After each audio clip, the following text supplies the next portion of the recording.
Hello. चलिए रे, अब हल्ला नहीं करेंगे, सारे बच्चे ध्यान देंगे बोर्ड के ऊपर। हम आज जो पढ़ाएंगे आप लोगों को बायोलॉजी। बायोलॉजी में कौन सा चैप्टर पढ़ाएंगे? चैप्टर नंबर 1 है। चैप्टर का नाम है जैव प्रक्रम। कौन सा प्रक्रम है बताइए तो? जैव प्रक्रम। तो सारे बच्चे ध्यान देंगे बोर्ड पर, बहुत ही मस्त चैप्टर है और बायोलॉजी का ये शुरुआत है और फर्स्ट चैप्टर है। हेलो, हल्ला ना करें आप, ठीक है? तो हम लोग जो पढ़ने जा रहे हैं जैव प्रक्रम के बारे में, आप लोग को ये पता होना चाहिए। ये आपका बिहार बोर्ड मैट्रिक परीक्षा के लिए है। ये किस बोर्ड के लिए बताइए तो? बिहार बोर्ड मैट्रिक परीक्षा। माने मैट्रिक परीक्षा की बात किया जाए तो क्लास 10th के बच्चों के लिए। किस क्लास के बच्चों के लिए है ये? क्लास 10th की बच्चों की तैयारी स्पेशल। अगर क्लास 10th के बच्चे हैं तो इसको आप लोग क्लास 10th को यूट्यूब पर ये वीडियो अपलोड हो जाएगा और आप देख सकते हैं वहाँ से भी, ठीक है ना? यूट्यूब पर भी वीडियो ये अपलोड किया जाएगा, तो वहाँ से भी देख सकते हैं। क्लास 10th की ये बच्चे के लिए हैं। तो आइए देखेंगे हम लोग सबसे पहले आज जीव विज्ञान। कौन विज्ञान के बारे में पढ़ेंगे प्यारे? जीव विज्ञान। जीव विज्ञान में कौन सा चैप्टर पढ़ने जा रहे हैं? चैप्टर 1। चैप्टर 1 का नाम क्या है बताइए? जैव प्रक्रम। जैव प्रक्रम में बहुत 4 चैप्टर आते हैं। जैव प्रक्रम में 4 चैप्टर आते हैं: पोषण, शोषण, परिवहन, उत्सर्जन। लेकिन हम पहला चैप्टर पढ़ने जा रहे हैं कौन सी? पोषण के बारे में। किसके बारे में पढ़ेंगे बताइए तो? पोषण के बारे में। ये आपका पहला चैप्टर है बायोलॉजी का, क्लास 10th का। कोई दिक्कत है क्या? तो इसी के बारे में आज पूरा हम चर्चा करेंगे। तो आइए सबसे पहले आपको हम बताते हैं कि जीव विज्ञान क्या है। कल बताए थे ना। आज भी स्टार्ट करते जीव विज्ञान क्या है। तो विज्ञान की वह शाखा। विज्ञान की, सारे बच्चे बोलेंगे विज्ञान की। झनपट लाल इधर ध्यान दे, किधर ध्यान रख ले। विज्ञान की वह शाखा जिसमें समस्त जीवधारियों का क्या किया जाता हो, तो वो क्या कहलाता है? जीव विज्ञान। माने विज्ञान की वह शाखा जिसमें हम समस्त जीवधारियों का अध्ययन करेंगे तो उसी को क्या कहेंगे? जीव विज्ञान कहा जाता है। जीव विज्ञान या जंतु विज्ञान का जनक किसे माना जाता है? अरस्तु को कहा जाता है। आपसे पूछेंगे कि बताओ जीव विज्ञान या जंतु विज्ञान का जनक कौन है, तो क्या बताओगे? क्या बताओगे प्यारे? अरस्तु। क्या बताना है बताइए तो? अरस्तु बताओगे। कोई दिक्कत है क्या? जीव विज्ञान, कौन विज्ञान? जीव विज्ञान और जंतु विज्ञान का जनक कौन है? अरस्तु। कोई दिक्कत है? अरस्तु को आप देखना चाहेंगे तो यहाँ से देख सकते हैं। यही आपका क्या है? अरस्तु हैं। ये बहुत महान वैज्ञानिक हैं। बताया जाता है कि ज्ञान का दीप जलाने वाले विद्वान हैं। लोगों में जो ज्ञान का दीप जलाया है वो जलाने का काम कौन किया है? अरस्तु ने किया है। आपको पता होना चाहिए जीव विज्ञान को अंग्रेजी में क्या कहते हैं? बायोलॉजी। जीव विज्ञान को अंग्रेजी में क्या कहते हैं? जीव विज्ञान को अंग्रेजी में क्या कहते हैं? और ये जो बायोलॉजी शब्द है ना, ये ग्रीक भाषा के 2 शब्दों से बना है। ग्रीक भाषा के कितने शब्दों से? बायोलॉजी ग्रीक भाषा के कितने शब्दों से?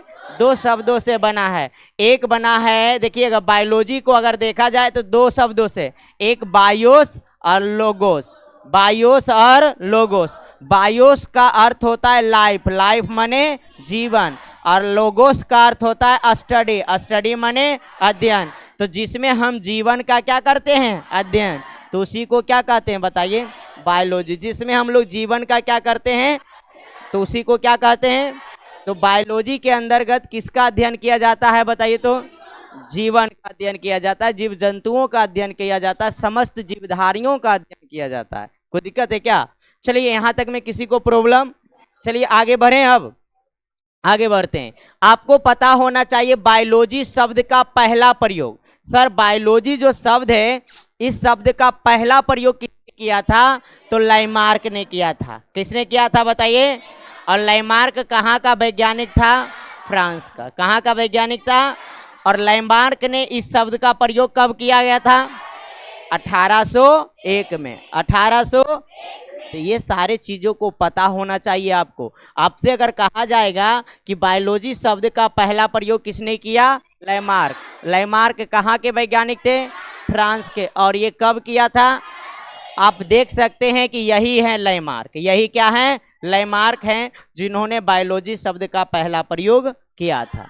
आइए हम लोग आगे देखेंगे कि सर ये क्वेश्चन है और बहुत अच्छा ही क्वेश्चन है, सजीव के प्रमुख लक्षण को लिखिए। जैसे हम सजीव हैं, आप सजीव हैं, क्या ये पेन सजीव हैं, क्या ये बोर्ड सजीव हैं, क्या ये माइक सजीव हैं, सर ये सजीव नहीं है। तो सर सजीव होने का कोई लक्षण बताइए ना, क्या क्या लक्षण हो सकता है। तो 3-4 लक्षण आपको बताते हैं जो सजीव होने का होता है। तो आइए पहला लक्षण है कि वो क्या करेगा, बताइए।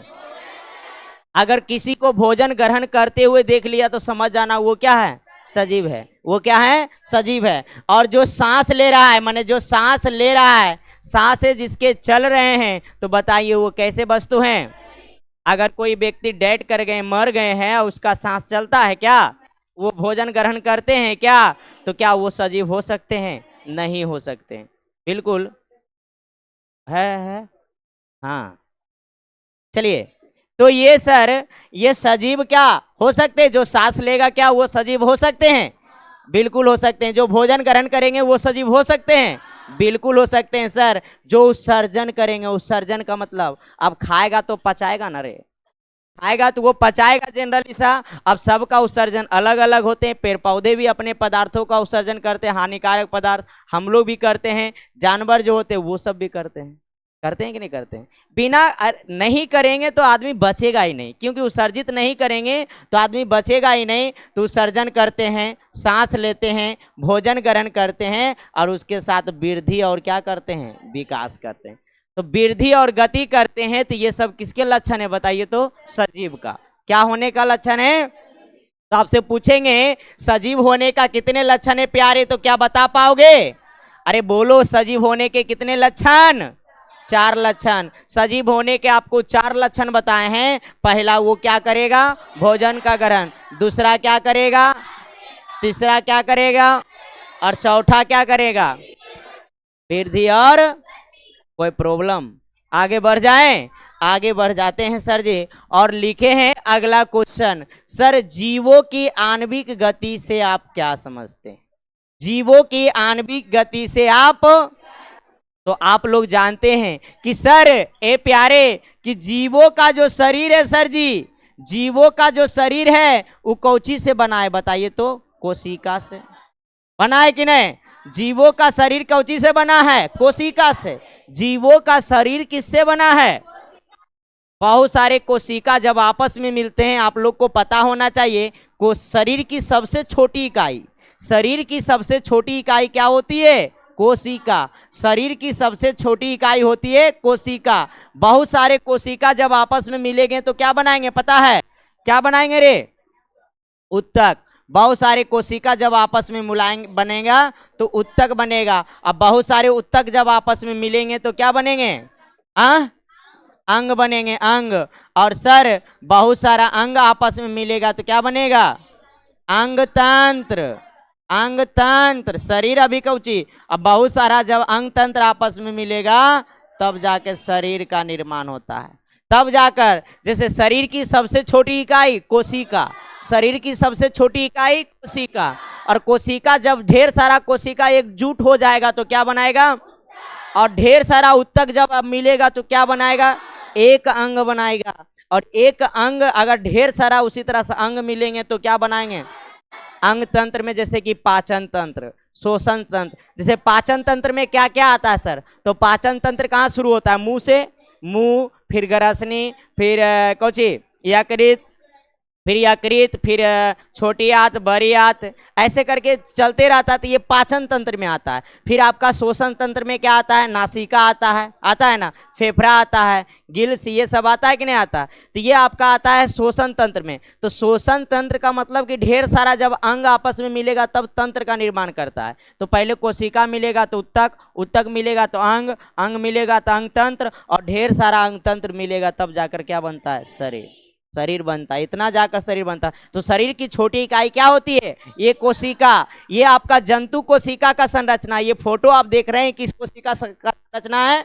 जंतु कोशिका का। और सर कोशिका का जो बाहरी झिल्ली होती है, बाहरी जो परत होता है इसी का नाम होता है कौन झिल्ली? कोशिका झिल्ली। ये जो बाहरी परत है इसी का नाम क्या होता है? कोशिका झिल्ली। और कोशिका के अंदर जो यहाँ पर ये द्रव भरा रहता है, पूरा अंदर में ये सब क्या होता है? द्रव भरा रहता है, जिसको हम कहते हैं कोशिका द्रव। जिसको क्या कहते हैं? और सर इस कोशिका द्रव के अंदर ढेर सारे छोटे छोटे संरचनाएं पाए जाते हैं। सबसे पहले कोशिका का खोज किया था रॉबर्ट हुक ने। किसने किया था? उन्होंने एक सूक्ष्मदर्शी का निर्माण किया था 1665 में। 1600 कितना ईस्वी में? 1665 ईस्वी में उन्होंने सूक्ष्मदर्शी का निर्माण किया। और सर्वप्रथम कोशिका का खोज किसने किया था? रॉबर्ट हुक ने।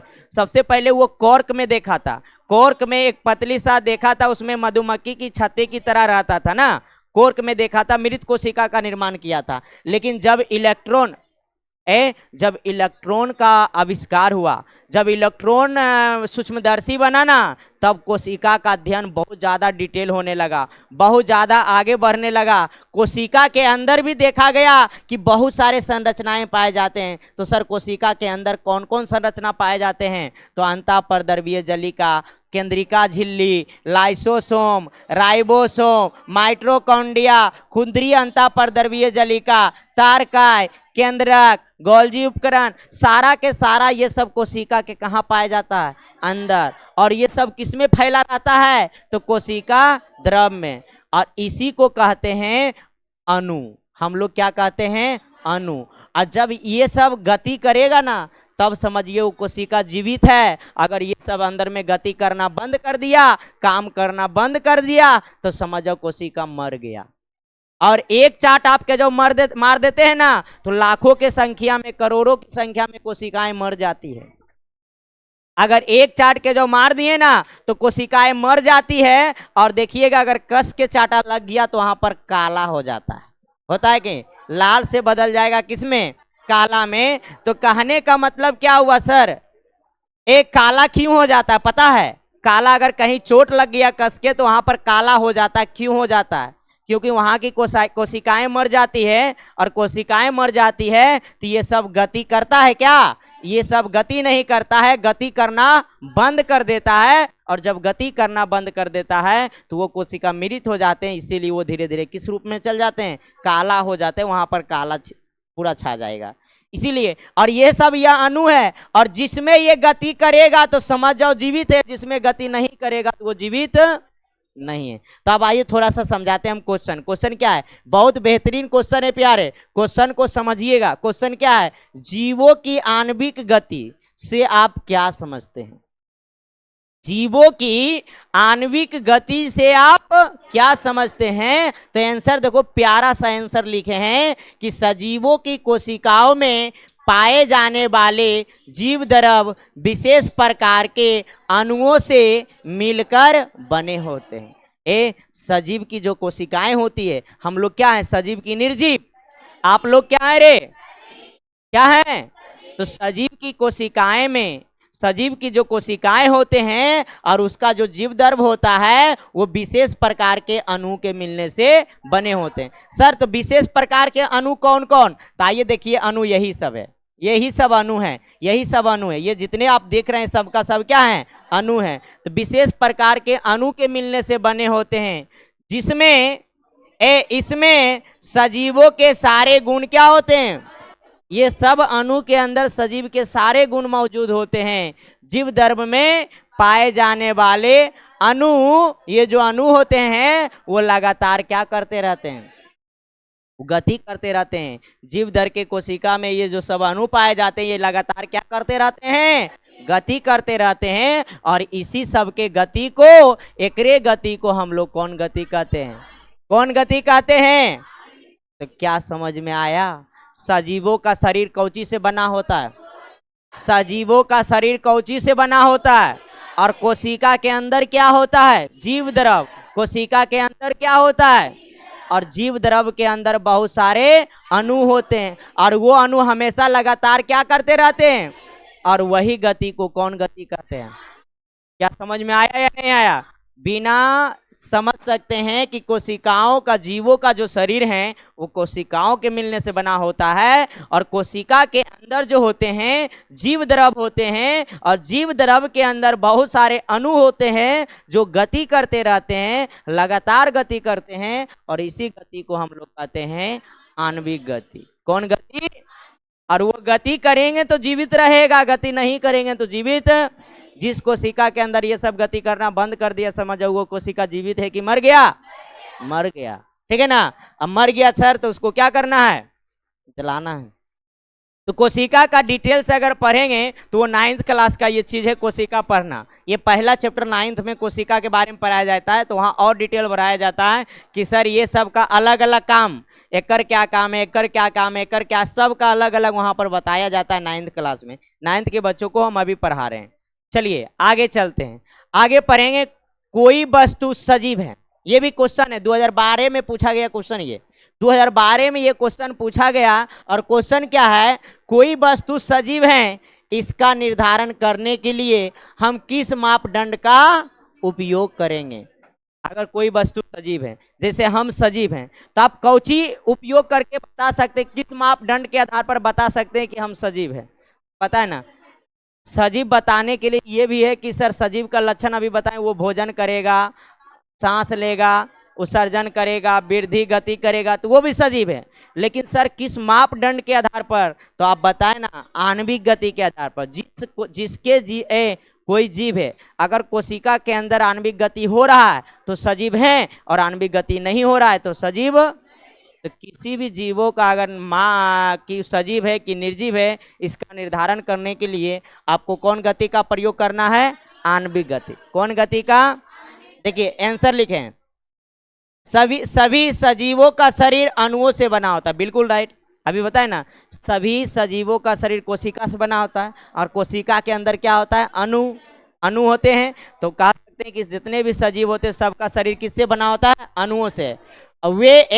वे इन अणुओं को लगातार गतिशील रखकर अपने शरीर का क्या करता है? मरम्मत करता है और अनुरक्षण भी करता है। वो सब अणु जो हैं कोशिका के अंदर, वो हमेशा गतिशील रहता है, और गतिशील होकर हमारे शरीर को सुरक्षा करता है और अनुरक्षण भी करता है। और कहा इसीलिए सजीव का निर्धारण आणविक गति के आधार पर किया जा सकता है। आपसे पूछा था, हम सिंपल क्वेश्चन है कि सर अगर कोई वस्तु सजीव है या कोई वस्तु निर्जीव है, इसका निर्धारण करने के लिए किस मापदंड का प्रयोग करेंगे? तो बस आपका आंसर होना चाहिए आणविक गति। कौन गति प्यारे? आणविक गति। कौन गति? चले आगे बढ़ जाएं, क्या आगे बढ़ जाएं? चलिए आगे समझते हैं। आपको बताए थे विषाणु को वायरस कहते हैं। कोरोना वायरस जिसे आया था 2020 में आया था ना, उसी तरह विषाणु जो है एक वायरस है। तो सर विषाणु को सजीव नहीं माना जाता है, नहीं माना जाता। सर विषाणु सजीव नहीं होते हैं, ये निर्जीव होते हैं। निर्जीव कारण बताते हैं आपको कि विषाणु को हम लोग निर्जीव क्यों मानते हैं, सजीव नहीं माना जाता है। तो विषाणु के जो कोशिकाएं होती है और कोशिका के अंदर जो अणु होते हैं, अगर कहीं विषाणु एकदम हवा में चल रहा है, किसी के संपर्क में नहीं है, कोई सजीव वस्तु के संपर्क में विषाणु नहीं है, तो अगर कोशिका के अंदर जो अणु होते हैं ना, वो गति नहीं करते हैं। और जब गति ही नहीं करेगा तो बोलो सजीव होगा कि निर्जीव? सजीव होगा कि निर्जीव?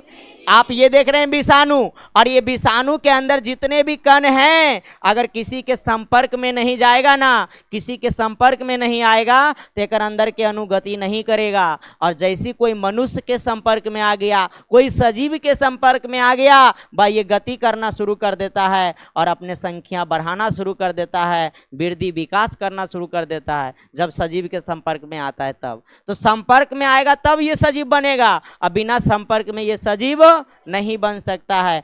यही है आपका विषाणु। अगर जब जूम करके फोटो निकाला गया तो देखा गया विषाणु का आकार इस तरह से होता है।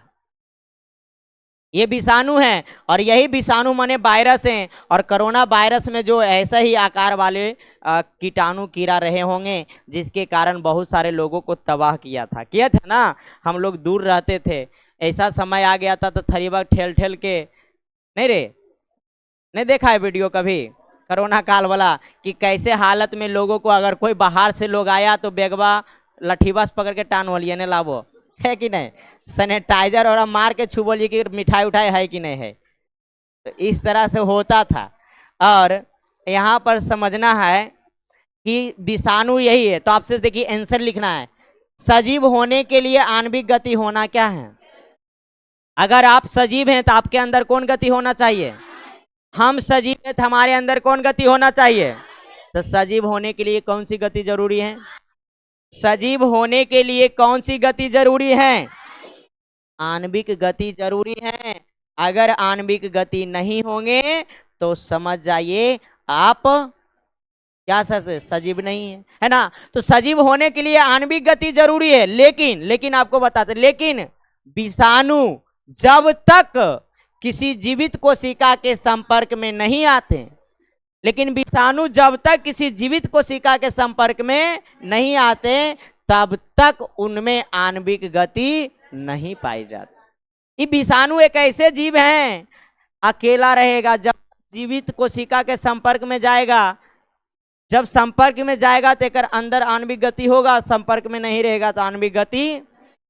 इसीलिए विषाणु को हम कौची कहते हैं, सजीव नहीं कौची माना जाता है, निर्जीव माना जाता है। सजीव नहीं माना जाता है तो क्या माना जाता है।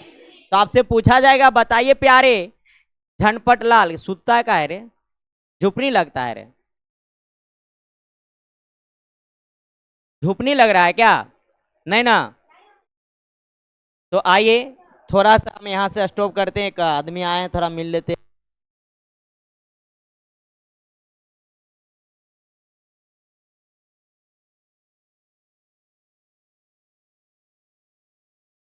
हेलो, चलिए तो हम कहाँ तक पढ़ा दिए थे अभी प्यारे, बताइएगा। देखेंगे आणविक गति हो गया था ना, विषाणु वाला क्वेश्चन करवा रहे थे। चलिए देखिए यहाँ ये भी हो गया ना, समझ में आ गया ना कि विषाणु सजीव होते हैं कि निर्जीव, सजीव की निर्जीव। अगर सवाल कोई कर देगा तो आपको बताना है निर्जीव होते हैं सर। सजीव वो कब होगा, जब किसी में सटेगा तब फर्क रहेगा, निर्जीव सटेगा तो ये विषाणु का लक्षण है, ये देख सकते हैं, यही सब विषाणु है, यही सब क्या है, विषाणु। आगे देखिए अगला क्वेश्चन, अगला है, अब पढ़ेंगे हम लोग कौन प्रक्रम, कौन प्रक्रम। अब आपका चैप्टर यहां से स्टार्ट होता है। सर जैव प्रक्रम क्या है, जैव प्रक्रम कहते किसको है, जैव प्रक्रम का मतलब समझिएगा। तो बोल रहा है जीवों में संपन्न होने वाली वे सभी क्रियाएं, जीवों में, हम जीव हैं कि नहीं, आप लोग जीव हैं कि नहीं, तो जीवों में संपन्न होने वाली वे सभी क्रियाएं जो सम्मिलित रूप से अनुरक्षण का कार्य करती है तो उसे हम जैव प्रक्रम, तो वह क्या कहलाती है, जैव प्रक्रम कहलाती है। जैसे पोषण, शोषण, उत्सर्जन, परिवहन, ये सब का सब क्या है, जैव प्रक्रम है। ये सब का सब क्या है, देखिए सबसे पहले हम खाते हैं ना, और खाने के बाद फिर हम ऑक्सीजन जब ग्रहण करते हैं तो वो फिर अंदर जाता है, और अंदर में फिर उसका परिवहन होता है, प्रत्येक कोशिकाओं तक जाता है, और फिर हानिकारक पदार्थ को उत्सर्जित करते हैं। तो ये सब क्रियाएं सब सम्मिलित रूप से होते हैं हमारे शरीर में, एक पर एक और सम्मिलित रूप से होते हैं, और इसी सब क्रियाओं के सम्मिलित रूप को हम लोग क्या कहते हैं, जैव प्रक्रम। तो जैव प्रक्रम में क्या क्या चीज देखने वाले हैं, पोषण, शोषण, परिवहन, उत्सर्जन, कितने चीज, जैव प्रक्रम कितने चीजों का सम्मिलित रूप है, जैव प्रक्रम में कितने चीज के सम्मिलित रूप पढ़ेंगे, 4, पहला, दूसरा, तीसरा, चौथा। पहले खाएंगे पोषण, उसके बाद सांस लेंगे, फिर वो बनेगा, जो टूटना है अणु टूटेगा, टूटने के बाद उसके प्रत्येक कोशिकाओं तक क्या होगा, परिवहन होगा, जाएगा, अब परिवहन होने के बाद जो लास्ट में बचेगा वो उत्सर्जित हो जाएगा। तो जैव प्रक्रम कितने का सम्मिलित रूप है, कितने का सम्मिलित रूप है? 4 का। तो लिखे हैं जीवों में संपन्न होने वाली वे सभी क्रियाएं जो सम्मिलित रूप से अनुरक्षण का कार्य करती है, तो उसी को हम लोग क्या कहते हैं? जैव प्रक्रम। जैसे पोषण, शोषण, उत्सर्जन और कोई दिक्कत है किसी को? क्या समझ में आया जैव प्रक्रम? जैव प्रक्रम समझ में आया? जैव प्रक्रम बोलना है कि जीवों में, किसमें रे? संपन्न होने वाली वे सभी क्रियाएं जो सम्मिलित रूप से, सम्मिलित माने जो सब मिलकर हमारे शरीर को अनुरक्षण करता है, संरक्षण करता है। तो जीवों के शरीर में होने वाली वे सभी क्रियाएं जो सम्मिलित रूप से माने सब मिलकर अनुरक्षण का कार्य करती है, तो उसी को क्या कहते हैं? जैव प्रक्रम। हम किसके कारण जीवित हैं? अगर हमारे शरीर में शोषण नहीं होगा, पोषण नहीं होगा, परिवहन नहीं होगा, उत्सर्जन नहीं होगा, तो क्या हम जीवित रह पाएंगे? तो ये सब मिलकर हमारे शरीर को जीवित रखने का काम कर रहा है, और इसी चारों के वजह से हम जीवित हैं। इसीलिए ये क्या कहलाएंगे? शोषण की परिवहन, क्यों नहीं? जैव प्रक्रम। क्या कहलाएंगे? जैव प्रक्रम। कोई दिक्कत है? यहां तक समझ में आया? आगे बढ़े रे? अरे बोल, आगे बढ़ जाए। मल रहा नहीं का है बोलता है, तेरी दम ने है, अभी जवान बुतरू तुम लोग है, ओकर बाद बूढ़ा नियर आवाज निकलता है। अगला क्वेश्चन देखिएगा। सर क्वेश्चन क्या है समझने की, पढ़ने की प्रयास करिएगा। ये भी क्वेश्चन आपके एग्जाम के व्यू से अच्छा, बहुत ज्यादा इंपोर्टेंट है। क्वेश्चन है सर, यहां पर ही किसी होगा, टाइपिंग मिस्टेक, कीजी लिखा गया, ये यहां होगा किसी। क्या होगा प्यारे? किसी किसी न किस होगा, किस जीव द्वारा, किन किसी जीवों द्वारा, नहीं तो यहां पर ही करोगे किसी जीवों द्वारा। ठीक है, किसी जीव द्वारा कच्ची सामग्री के रूप में, हाँ किसी जीव या किसी जीवों द्वारा, किसी जीव या किसी जीवों द्वारा। तो यहां पर ही क्या लिखे पहले एक बार समझिएगा, समझने की प्रयास करिए, थोड़ा सा दिमाग लगाइए प्यारे। झनपट लाल हम लगाने की प्रयास कर रहे हैं। देखिएगा, किसी जीव द्वारा किन कच्ची सामग्रियों का उपयोग किया जाता है। जैसे आप जीव हैं कि नहीं, हम जीव हैं कि नहीं, तो सर कोई जीव है, किसी जीव द्वारा कौन कच्चा सामग्री का उपयोग किया जाता है? नाम बताइए, क्या क्या खाते हो, कौन कौन सामग्री है जिसके कारण हम जीवित रहते हैं? तो खाद्य पदार्थ जरूरी है कि नहीं?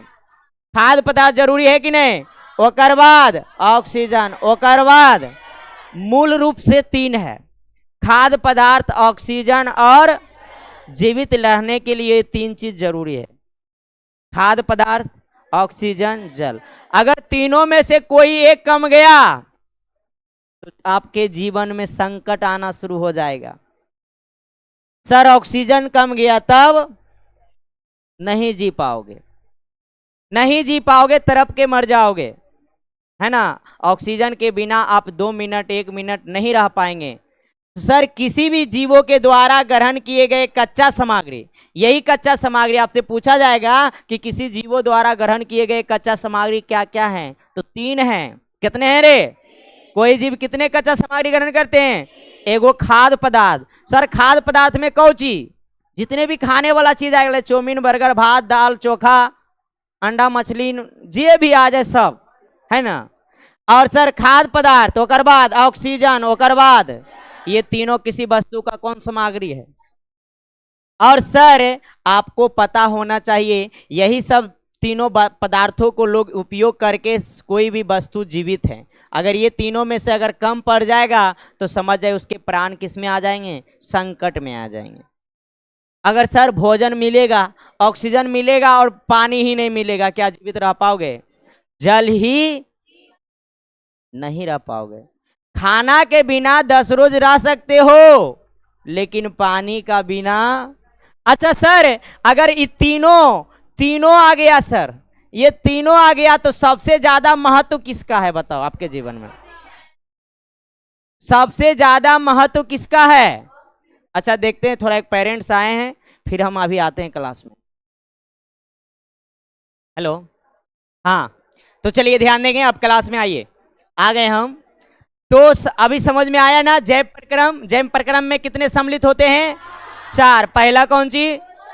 दूसरा कौची, तीसरा कौची, चौथा कौची, उत्सर्जन, और पांचवा कौची, पांचवा नहीं, ये चारों मिलकर शोषण, पोषण, परिवहन और उत्सर्जन, ये चारों मिलकर हमारे शरीर का अनुरक्षण करता है, अनुरक्षण करने का काम करता है। इसीलिए इसी को हम लोग क्या कहते हैं, जैव प्रक्रम कहते हैं। और अगर कोई वस्तु है सर, तो किसी वस्तु का कच्चा सामग्री क्या है, खाद्य पदार्थ, ऑक्सीजन, जल। अब सर ये तीनों में ज्यादा इंपोर्टेंट कौन है सर जी? हाँ, ऑक्सीजन। सबसे ज्यादा वैल्यू आपको ऑक्सीजन को देना पड़ेगा। अगर ये नहीं रहा ना तो तरप जाओगे, और तरप जाओगे इस तरह। हाँ, इसके बिना आप मिनटों से बेसी नहीं जी पाओगे। जिसका सांस लंबा है तो वो 2 मिनट 3 मिनट खींच लेंगे, 5 मिनट खींच लेते हैं। और जेकर फटफट में दम फूलता है तो फटफट कलट भी जाएंगे एकदम, है या नहीं है? सबसे ज्यादा इंपोर्टेंट ऑक्सीजन, ओकर बाद 2 नंबर में किसको दिया जाएगा? एकरा 1 नंबर एकरा, और 3 नंबर में खाद्य पदार्थ। बिना खाए आप लोग 2-3 दिन रह सकते हैं, महीनों लोग रह जाता है कि नहीं? आप लोग का तो प्रैक्टिस हो ही गया होगा 2-3 दिन भर सोमवारी में, नहीं है ना? सोमवारी आने वाला है, टेंशन नहीं ले। अरे देखो ए नूनू अले, देखिए क्या कर बड़ी निडर होके जा रहा है, घुराओ उसको,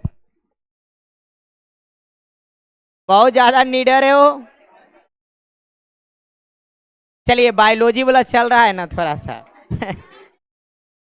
आगे अगला क्वेश्चन देखिएगा। क्वेश्चन ये समझ में आया? किसी पदार्थ का कच्चा सामग्री क्या है?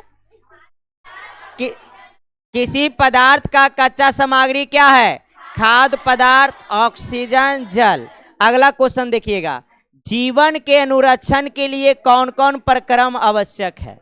ए, हमारे जीवन के अनुरक्षण के लिए कौन कौन प्रक्रम? कितने प्रक्रम? जीवन के अनुरक्षण के लिए कितने प्रक्रम?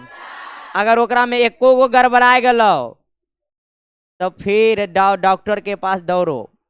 अगर सर खाते हैं गिलेबे नहीं कर रहा है, ओहो प्रॉब्लम है या कि नहीं? सर सांस लेने में जरी दिक्कत हो रहा है, ओहो प्रॉब्लम हो। सर खा तो ले लिया लेकिन ये पूरा शरीर में फैल नहीं रहा है, वो दिक्कत है। सर फैल तो पूरा खा तो लिए, पचिए नहीं रहा है, एकदम गए गुदू में हो एकदम, वो दिक्कत है। कहने का मतलब ये चारों में से अगर कोई एक गड़बड़ा गया तो आपका अनुरक्षण गड़बड़ा जाएंगे शरीर का। इसलिए शरीर के 4 अनुरक्षण करते हैं, चारों मिलकर करते हैं। कौन कौन करते हैं? शोषण, पोषण, शोषण, परिवहन और शोषण, पहले पोषण, शोषण, परिवहन और। तो बताओगे जीवों के अनुरक्षण के लिए कितने प्रक्रम चाहिए? कितने चीज चाहिए? पहला कौन, दूसरा कौन, तीसरा कौन, चौथा कौन? ये चारों चाहिए। कोई दिक्कत है? आगे बढ़े, यहां तक में किसी को प्रॉब्लम? आगे बढ़ जाएं। चलिए अब आगे देखेंगे प्यारे झनपट लाल, यहां पर आइएगा। क्या है सर? पोषण किसे कहते हैं? पोषण देखिए मैंने क्वेश्चन लिखे ओकरा पर ध्यान नहीं जा रहा है। हम जिस टाइम पढ़ते थे यहां पर देखो हम यो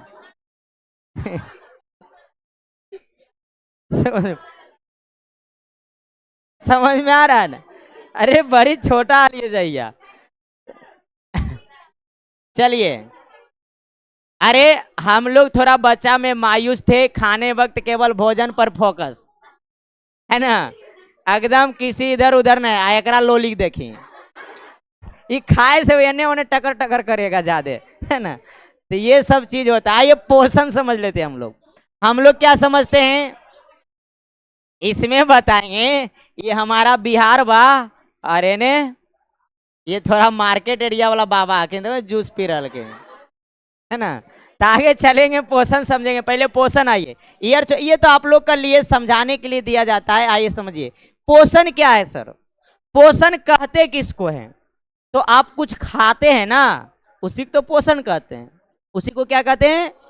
तो पोषण वह प्रक्रम है पोषण वह जय प्रक्रम जिसके अंतर्गत जीव पोषक तत्वों को ग्रहण करके उसका उपयोग करते हैं, तो उसे ही क्या कहते हैं? पोषण क्या है? तो पोषण एक प्रकार का जय प्रक्रम है। कौन प्रक्रम है? जय प्रक्रम को ओकरा में एगो पोषण है कि नहीं? तो पोषण एक प्रकार का क्या है? तो वही लिखे पोषण क्या है सर? तो पोषण वह जय प्रक्रम है जिसके अंतर्गत जो जीव होते हैं वो पोषक तत्व को ग्रहण करते। पोषक तत्व क्या है सर जी? देखिए चाउमीन, ये कौन कौन है रे? पिज्जा, बर्गर, जूस, इन्हें छोड़, इन्हें खिचड़ी, दाल भात चोखा रोटी, ये ठीक है। ये बोला अपना बिहारी खाना मस्त है, ठीक है ना, इस पर ध्यान नहीं देना है आपको। समझ में आया कि नहीं आया? तो सर पोषण क्या है सर? तो पोषण क्या है? पोषण वह परक्रम है, पोषण वह परक्रम है जिसके अंतर जीव पोषक तत्वों को क्या करके ग्रहण करके उसका उपयोग करते हैं, तो उसी को क्या करते हैं?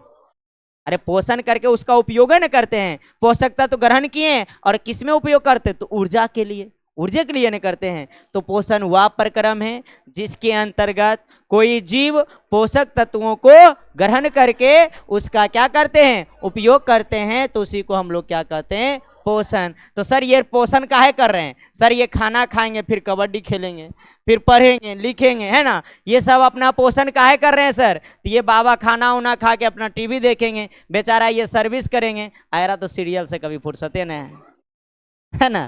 तो यही सब होगा अपना, तो यही सब है।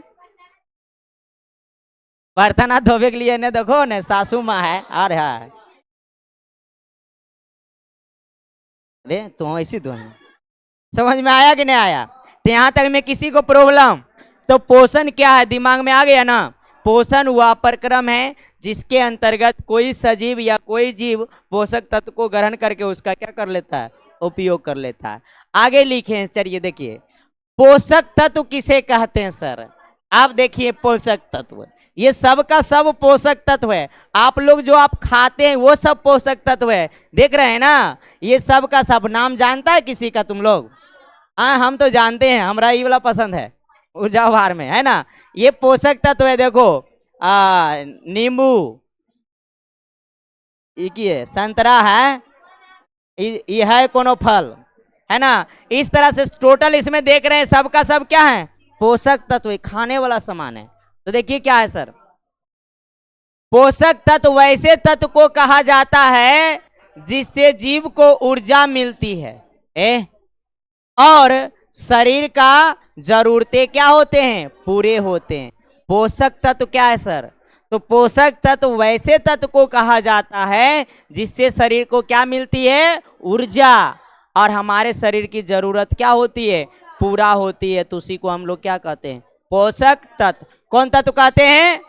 और लिखे पोषक तत्व के बारे में, वह पदार्थ जो शरीर को समृद्ध करते हैं या ऊतकों का निर्माण और उनकी मरम्मत करते हैं या शरीर को ऊष्मा और ऊर्जा प्रदान करते हैं, और यही ऊर्जा शरीर के सभी क्रियाओं को चलाने के लिए आवश्यक होती है। वही तो पोषक तत्व है सर।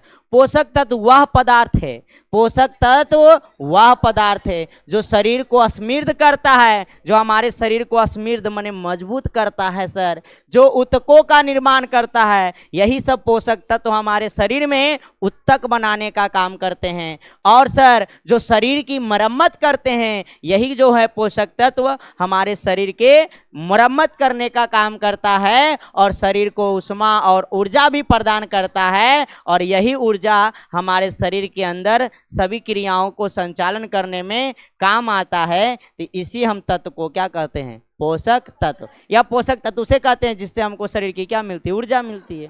खाने से क्या मिलती है? ऊर्जा। एकदम शॉर्ट भाषा में वे पदार्थ जिसको खाने से हमको ऊर्जा मिल रहा है वही क्या है? पोषक तत्व। जैसे अलुआ, हल्दी, धनिया, मिर्चाई, बूट, केरा, मसूर, दाल, काजू, किशमिश, टोट इत्यादि, है कि नहीं? तो ये सब क्या है बताइए? पोषक तत्व है। ये सब क्या है? तो कोई दिक्कत है क्या? समझ में आया? तो आप लोग को पता होना चाहिए प्यारे, आज की कक्षा आपका यहीं तक होना चाहिए, और आगे अगर पढ़ना है तो आपको लिखना भी पड़ेगा ना। काहे कि लिखना भी जरूरी है। तो आपका कक्षा यहीं तक रहने देते हैं और सारे बच्चे अभी एक एक करके सबको क्या करना है, उतारना है। ठीक है, सबको क्या करना है, उतारना है। और एक बार हम अगर ऑनलाइन वाले बच्चे हैं तो शुरू से ला देते हैं, आप लोग स्क्रीनशॉट ले लेंगे। जो बच्चे अगर वहां से ऑनलाइन से देखना चाहेंगे तो वो क्या करेंगे, क्लास को स्क्रीनशॉट लेंगे। ठीक है, स्क्रीनशॉट लेकर और पढ़ाई को आप बेस्ट कर पाएंगे। हम एक एक करके भगाएंगे। ये आपका बायोलॉजी का है, तो आप पहले इसका स्क्रीनशॉट लेंगे मोबाइल से। ठीक है, उसके बाद अगर दोबारा जाएगा तब इसका स्क्रीनशॉट लेंगे, और उसके बाद अगर पेज नंबर 3 में जाएगा तो इसका स्क्रीनशॉट करेंगे। उसके बाद इसका करेंगे, उसके बाद इसका करेंगे, उसके बाद इसका करेंगे, उसके बाद करना है इसको भी कर लेना है, और उसके बाद इसको लास्ट कर लेना है। यहाँ तक आपको पढ़ा दिए हैं। फिर कल की कक्षा यहाँ से आगे होगा। फिर मिलते हैं आप लोगों को कल की कक्षा में। लाइन कट गया इसीलिए लाइट उड़ गया ना, चलिए कोई बात नहीं।